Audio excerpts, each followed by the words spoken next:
Hello everybody again, welcome back to Dr. Movie. I'm your host Rick, and I'm driving in my car and talking about movies, because that's what this show is all about.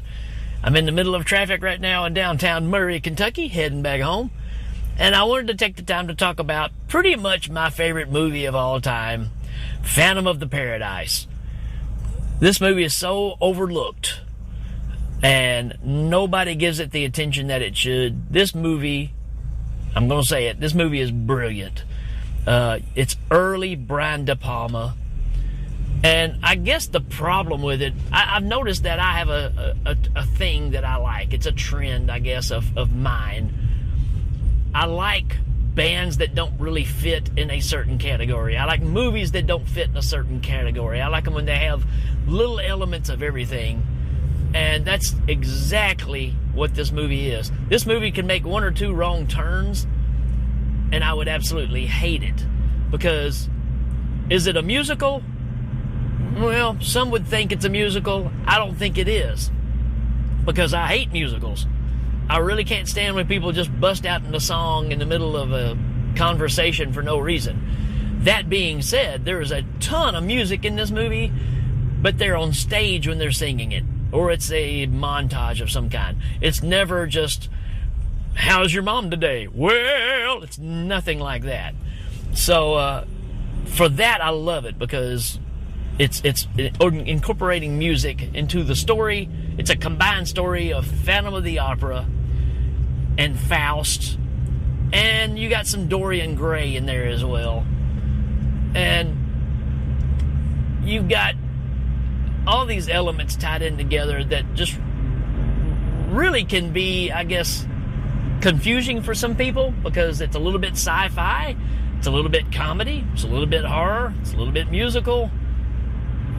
It's a little everything, and I think that's why I love it.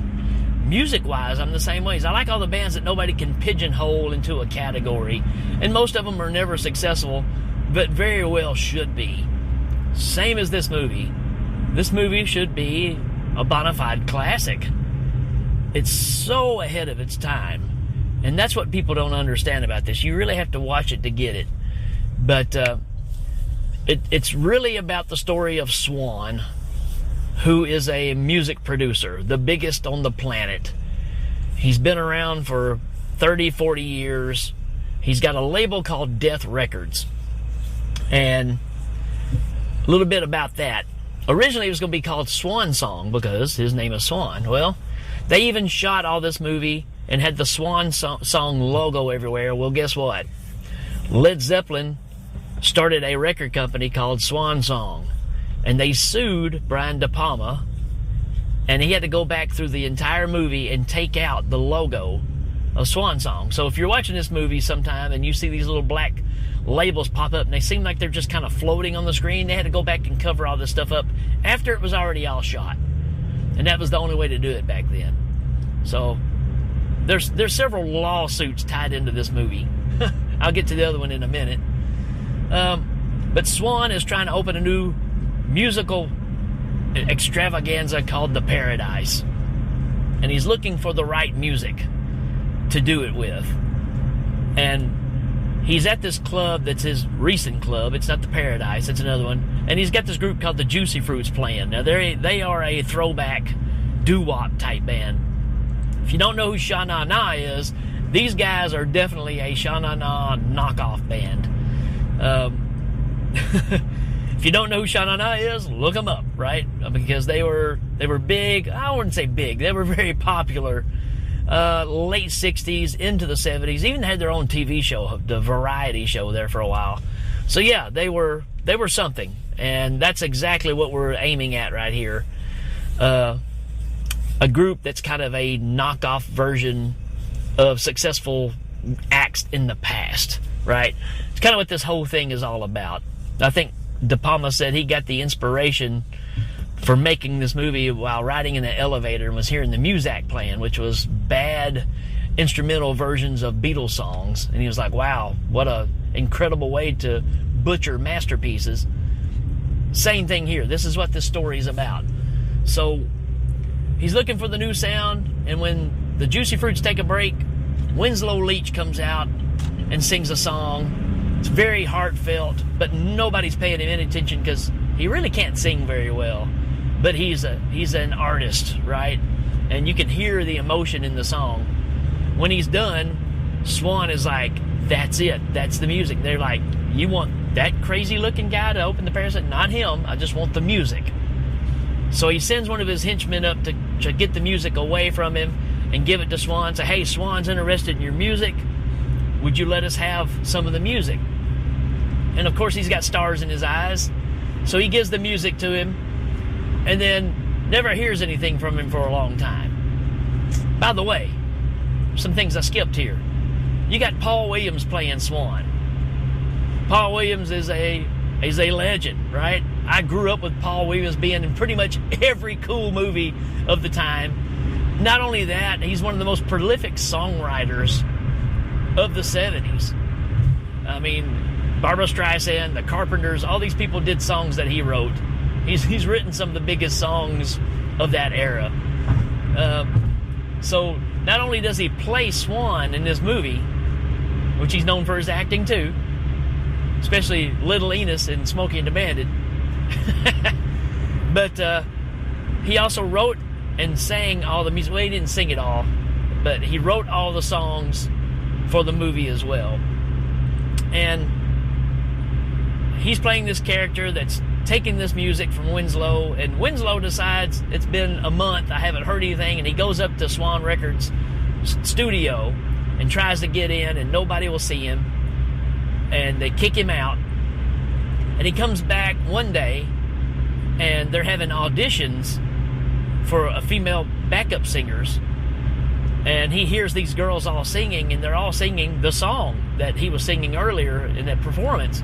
So they're singing his music, and he hears this one voice, and the girl's name is Phoenix, played by Jessica Harper. Again, legendary, right? I mean, she's in Suspiria. What else? Bunch of stuff. Pennies from Heaven, I believe. A lot of good stuff. And he gets with her, and it's like, wow, if you sung my songs, these would be great, be huge. So they strike up this friendship.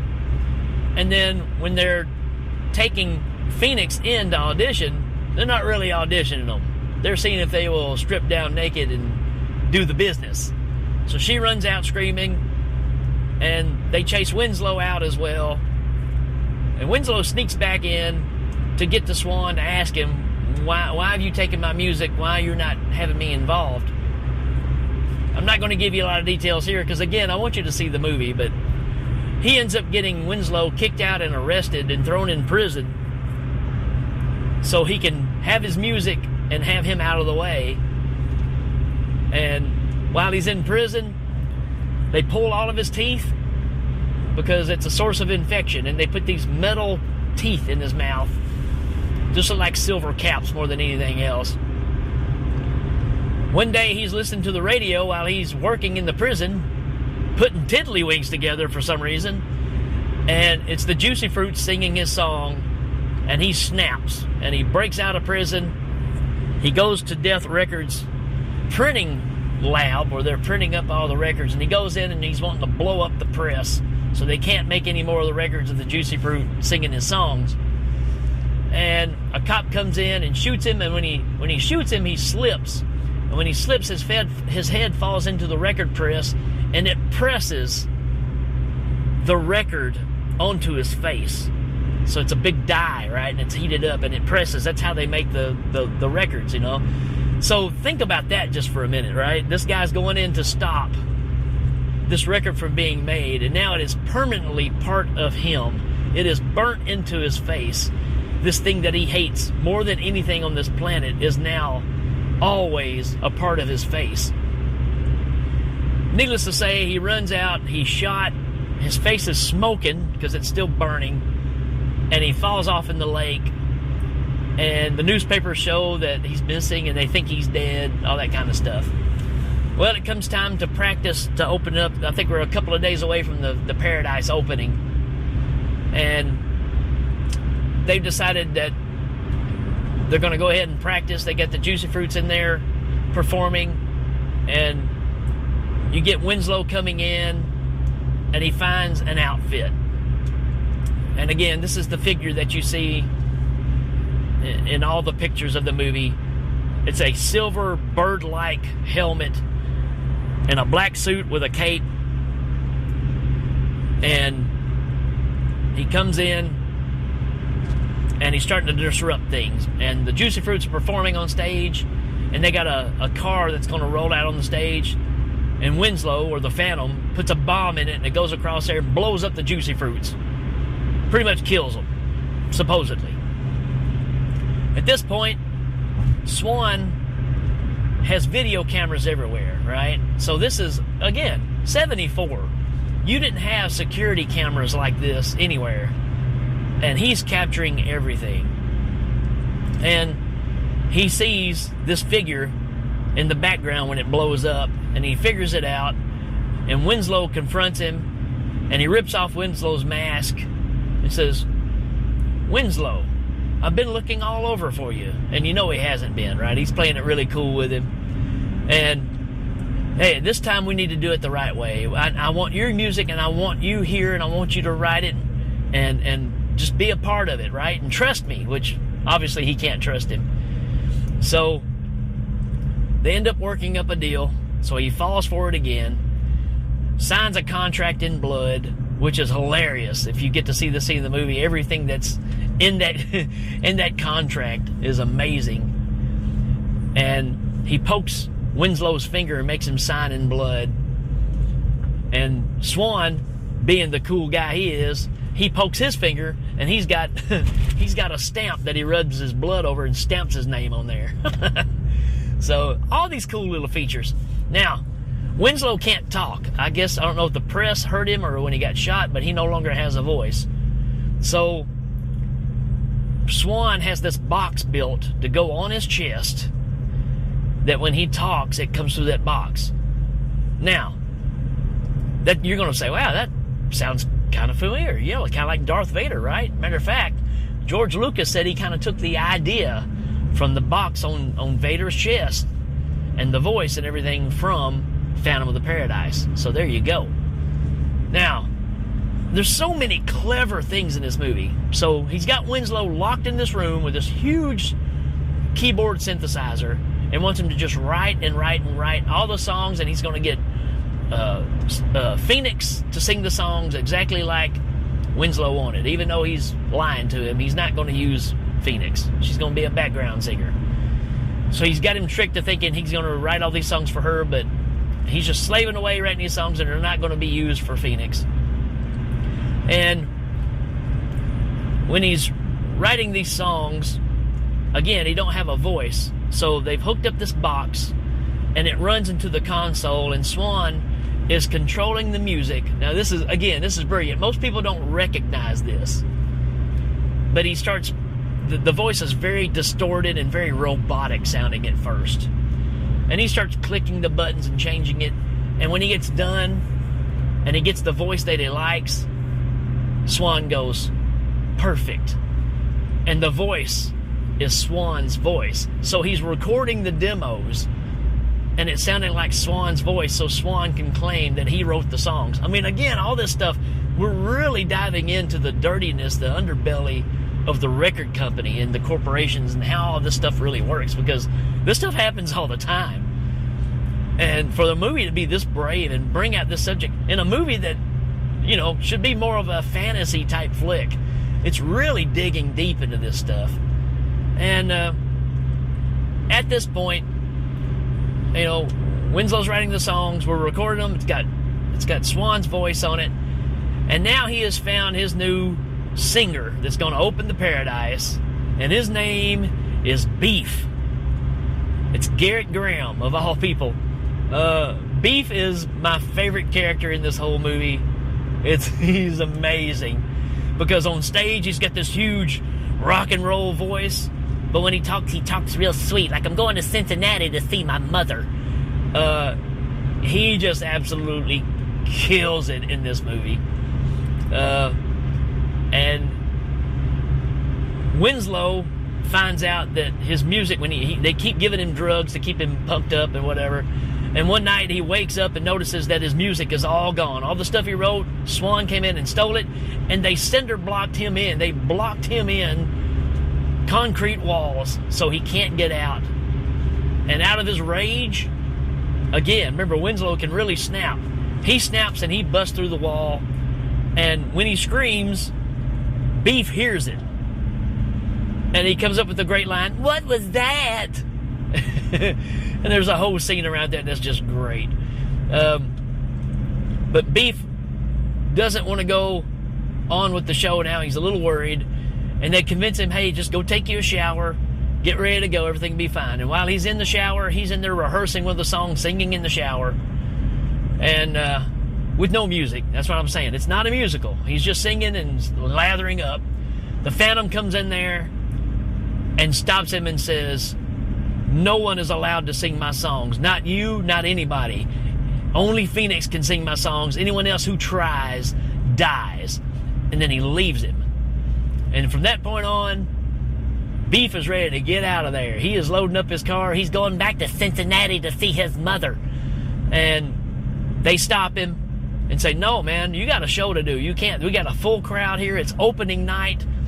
Everything is going on. It's the big show. So they convince him to do the show. And the opening is these guys that come out and they do a song. And while they're performing, this is awesome. It's a great auditorium they're playing in, but it is 100% 70s rock and roll. The stage looks like almost like Frankenstein's laboratory.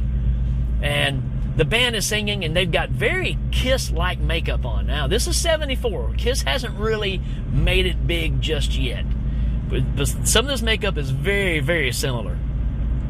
And while they're singing, they got props out in the crowd, and they're cutting people's hands off, heads off, legs off, and they're taking these body parts and putting it in this, I don't know, kind of like a container, and they're building a person, right, out of people in the crowd. This is so cool, so theatrical. Band is just rocking. The song is killer. And they raise this canister up in the air, and lightning strikes it like Frankenstein, and when it comes back down, Beef is that creation. And he comes out and he's singing the song, and it's awesome. And while he's singing, the Phantom is getting upset, and Beef is doing a guitar solo, and he sends down that lightning bolt on the stage, and it hits it hits Beef and electrocutes him live on stage, burns him to a crisp. Now, this is the other lawsuit, because that year or the year before, I can't remember what band it was, but there was a guitar player that got killed, got electrocuted on stage, something very similar. And they thought that they were, ripping that off and doing that in bad taste. And so there was another lawsuit around that.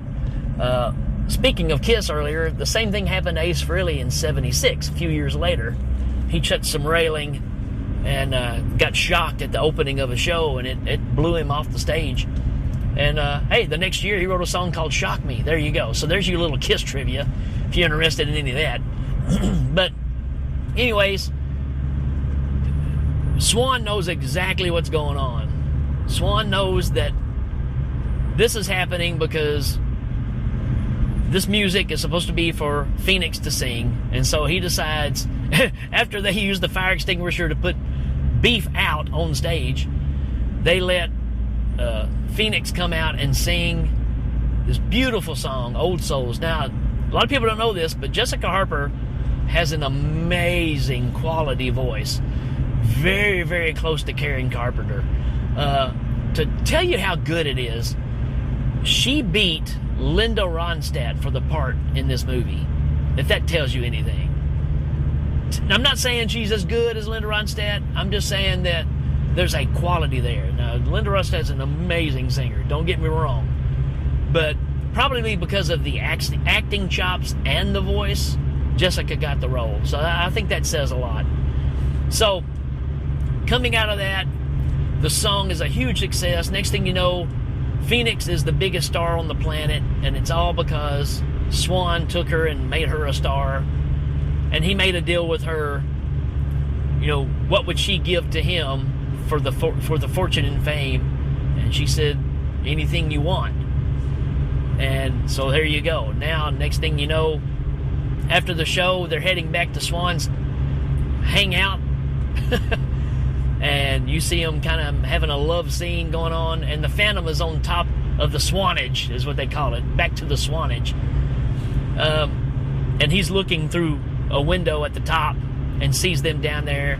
And Winslow is so bottomed out, so disturbed by everything that he tries to kill himself. He stabs himself with a knife, and he lays there, and he's in the rain. It's thundering and lightning.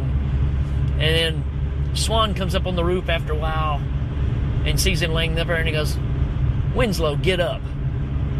And he looks at the wound, and the wound is sealed. He says, you can't die. You're under contract. You don't go until I say you go. So now he can't even die on his own. And then he picks up the knife and stabs Swan. And Swan just grabs the knife and looks at him and goes, I'm under contract too. So now you got an issue to where there's no way for Winslow to get out of the contract. He's made Phoenix sign a contract. But later on, Winslow goes back to the archives at the Swanage and finds where Swan has videotapes of everything, right? From the beginning, everything, I mean, just a walls and walls of videotape. And he finds the one where everything started. Swan was in a bathtub and was going to commit suicide because he was aging. And his reflection in the mirror, which is the devil, tells him, hey, you don't have to do that. Let's stay young forever. You sell me your soul, and you can stay this way forever. He said, but the only problem is you have to guard this tape, because when this tape goes, you go. So that's the Dorian Gray part of it, right? So, needless to say, while this is going on, Swan is planning for the big opus for the Paradise. And what he's going to do, he's going to have a marriage ceremony with him and Phoenix. And while they're on stage, he's going to have her executed live on TV. So again, this thing, I'm telling you, so far ahead of its time. This thing is doing reality TV 20, 30 years before reality TV. That's what's so impressive about this. I mean, you did have live feeds and stuff like that, but not to the extent of what this movie is going over. This thing is really tapping into everything that we consider reality TV shows, right? It's pretty amazing. Needless to say, I'm going to kind of leave it right there, right? I don't want to give away the rest of this movie. It's just fantastic, folks. I mean, I can't recommend this movie enough. It has become my favorite movie. I love every aspect about it. I've watched it at least 60 times, and I keep seeing new things every time I watch it. There's so much stuff in it, and the songs are great. The whole soundtrack is great. The story is great. The ending is fantastic. I just absolutely love this movie, and I got a feeling that most of you out there, if you're listening to this show or if you're watching the movies that I recommend, you're going to love this movie too, because it hits all the right buttons, and it is 70s to the max. Another aspect I really like about it, man. It's so much fun. It's so goofy. It's got a little bit of gore in it, and it's just everything rolled into one. And again, that's what I like. Movies that have no boundaries, that can take you places, and you're not going to see anything else like this movie anywhere else. I promise you that. And you're at the will of one of the best American directors of all time, Brian De Palma. I don't know how else to sell it to you folks other than it should be a complete masterpiece. United States never got it when it came out. It's huge in Canada, and it's just never gotten the respect that it deserves. But I'm trying every chance I've got to make sure that happens. Do yourself a huge favor.